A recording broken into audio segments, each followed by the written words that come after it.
Hey up, it's Steve from that old Yorkshire Geek, and welcome to a new feature I'm doing that was suggested to me by my good friend Windgrace, who you may know from my live streams. He's got his own channel, subscribe to him, got some great content on there.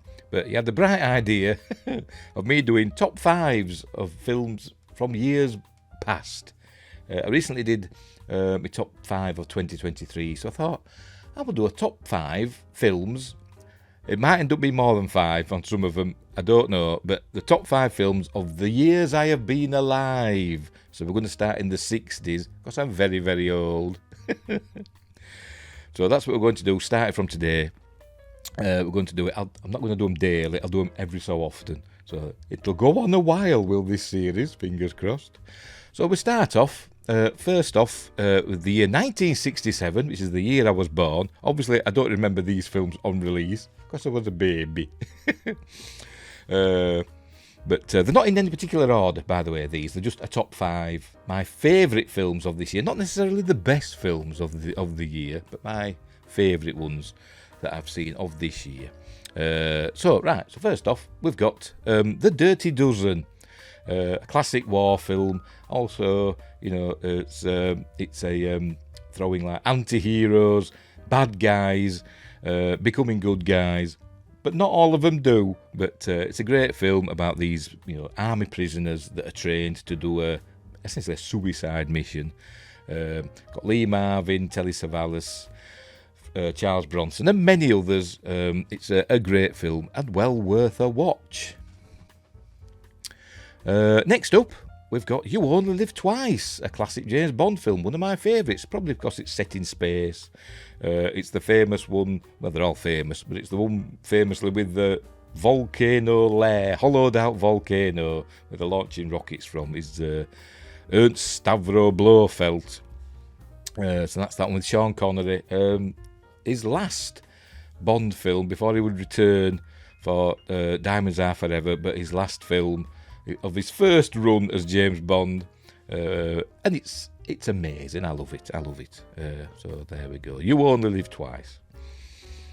Next up, The Jungle Book. This is from Disney. It's the last animated feature overseen by Walt Disney himself, who would pass away this very year. It's a great film with great music. You know, I mean, what can be said? It's The Jungle Book, isn't it? You know, what can be said? Bare Necessities, King of the Swingers, you know, it's all that stuff thrown in. It's a great family film, The Jungle Book.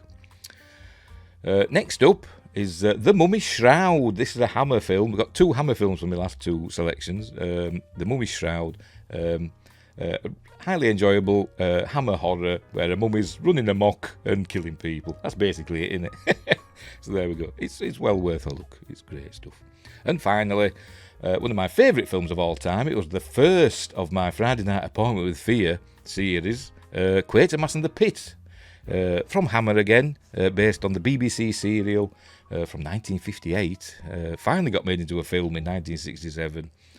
The only Hammer Quatermass film in colour, which is cool.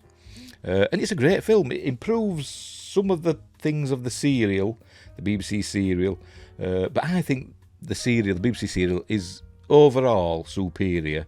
But the fact that this is in colour and, you know, it's I like the design of the cylinder. It looks more like a speedboat in this than a cylinder. In the serial, it looked like a cylinder. But it's cool. If you don't know what it's about the digging a railway extension or whatever, underground railway extension. And they come across basically an alien spaceship from Mars, and weird things start happening, and people are seeing ghosts. We don't see any ghosts in it, but people are seeing ghosts, or what they think are ghosts. And then they find the bodies of the aliens inside, and it turns out that the ship itself is kind of alive, and all hell breaks loose at the end, and it's brilliant. And it's kind of followed up by the Quatermass series, which came in 1979, kind of followed up by that, because that society kind of goes to pot at the end of this film, and it's amazing. I love it. So there we go. That's my top five from 1967. The Dirty Dozen, You Only Live Twice, The Jungle Book, Quatermass and the Pit, and The Mummy Shroud. So give them a look. They're all great films in my opinion. So there we go. We'll leave it there. So thanks for watching, and wherever you are, look after each other, and until next time, I'll say they.